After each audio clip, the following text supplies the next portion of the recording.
3 نجوم أرجنتينيين صدموا ميسي وفضلوا عليه رونالدو، بعضهم دفع الثمن. لطالما اعتاد ميسي على الهتافات المستفزة من جماهير الخصوم باسم غريمه الأزلي رونالدو، تصريحات بعض النجوم ومتابعي اللعبة حول تفضيلهم للبرتغالي عليه. لكن ما قد يصعب على البولغ تقبله هو أن يأتي الجفاء من بني جلدته، حيث عبر البعض بشكل علني عن عشقهم لرونالدو على حساب ميسي. لذا في هذا التقرير سنعرض 3 نجوم أرجنتينيين صدموا ميسي وفضلوا عليه رونالدو، بعضهم دفع الثمن. أليخاندرو غارناتشو. لم يخفي النجم الأرجنتيني يوما إعجابه الكبير برونالدو، معتبرا إياه مثله الأعلى حيث يحرص على تقليده. فمثلا مع مانشستر يونايتد اختار الرقم 17 على غرار كريستيانو في بدايته مع منتخب البرتغال، وقام بتقليد احتفالاته في أكثر من مناسبة، أبرزها احتفال سي الشهير واحتفال الجلوس على لوحة الإعلانات أمام المدرجات. كما سبق لغارناتشو نشر صورة مع صاروخ ماديرا في أبريل 2022 مع تعليق يصفه بأفضل لاعب على مر العصور. ووصل عشقه لكريستيانو إلى حد ارتداء ملابس تحمل علامته التجارية، وظهر وهو يتدرب مع شقيقه الأصغر مرتديا قميص النصر السعودي. يبدو أن ذلك الإعجاب الشديد ألقى بظلاله على علاقته بمواطنه ليونيل ميسي، حيث تجلى ذلك في فطور العلاقة بينهما أثناء استدعاء نجم اليونايتد لصفوف في التانغو. وفي هذا السياق تحدث الإنجليزي ريو فيرديناند عن أن ميسي يزال متابعته لغارناتشو على إنستغرام حسب ما أخبره الأخير بنفسه، وذلك بسبب إعجابه المستمر بكريستيانو. لكن شقيق غارناتشو كذب كلام فيرديناند، مؤكدا أن ميسي لم يتابع شقيقه من قبل. حاول غارناتشو التخفيف من ذلك الجدل حيث نشر صورة مع ميسي وكتب عليها القدوة، لكن ذلك الجدل حول فطور علاقة ميسي وغارناتشو عاد للواجهة بقوة خلال كوبا أمريكا الأخيرة، حيث نشر أحد رواد موقع إكس فيديو بدا فيه لاعب اليونايتد وكأنه يتجاهل بكاء ميسي ولا يتعاطف معه خلال تواجد الأخير بجواره على مقاعد البدلاء عقب إصابته واستبداله. استغل غارناتشو تلك الواقعة للرد مجددا، حيث قام بنشر صورة مع ميسي بعد صفيرة النهاية والتتويج باللقب، محاولا إزالة أي شكوك حول علاقته بالبولغا.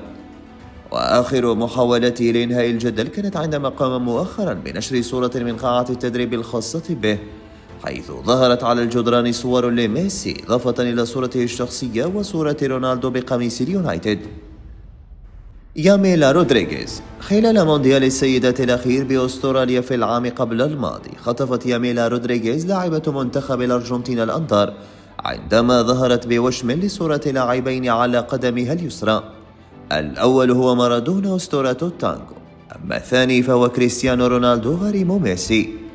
فسرت اللاعبة ذلك بأنها تعتبر كريستيانو مثلها الأعلى وملهمها، ولا ترى في تصرفها مشكلة، لأن الجميع ليسوا مضطرين لحب لاعبي منتخبات بلادهم فقط. لكن موقفها هذا عرضها لهجوم كبير من الجماهير الأرجنتينية، حيث اتهمت بكره ميسي. واستدل البعض بمنشورات قديمة لها تعود لعام 2017 هاجمت فيها البولغا بعبارة قاسية، مثل منشور جاء فيه: ميسي أكرهك وأكره والدتك وسأفعل ذلك دائما، عد إلى إسبانيا. وفي منشور آخر كتبت: إنه وغد يريد أن يمنح برشلونة كل شيء ولا يفعل ذلك مع المنتخب، إنه ليس أرجنتينيا. وفي منشور ثالث علقت باميلا: مارادونا هو أفضل رقم 10 عبر العصور، وأنت يا ميسي لا تصل حتى إلى نعليه.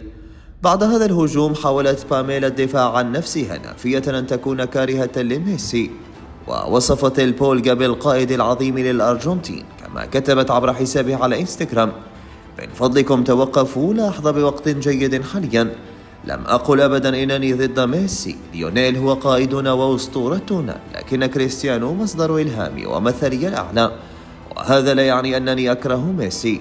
لقد تعبت وتألمت كثيرا من هذه الانتقادات. هوغو غاتي.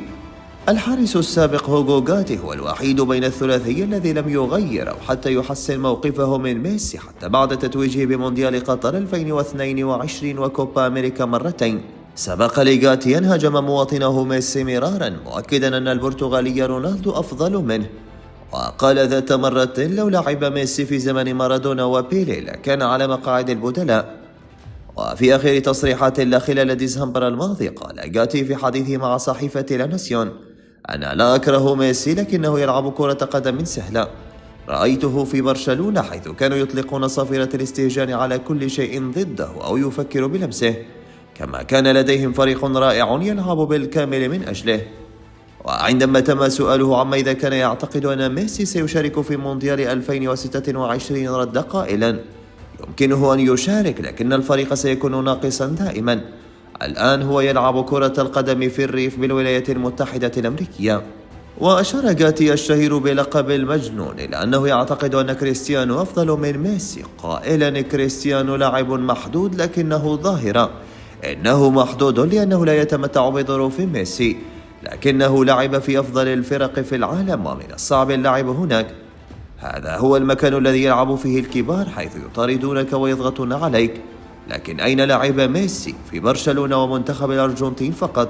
لم يغامر أبدا باللعب في دوريات أخرى أو فرق أخرى رغم أن الفرص كانت متاحة له. مارادونا والاستثناء الوحيد. قبل أن نختم لابد من الإشارة إلى أن الراحل دييغو مارادونا كان كثيرا ما يمدح رونالدو أكثر من ميسي، خصوصا خلال فترة القطيعة مع البولغا منذ عام 2010 بعد إقالته من تدريب الأرجنتين وحتى عام 2017. لكن الاستثناء هنا هو أن مارادونا في سنواته الأخيرة كان جازما بأنه يفضل ميسي على كريستيانو. كان هؤلاء 3 نجوم أرجنتينيين عبروا عن تفضيلهم لرونالدو على حساب مواطنهم ليونيل ميسي. بعضهم دفع الثمن والبعض الآخر لم يغير موقفه حتى اليوم.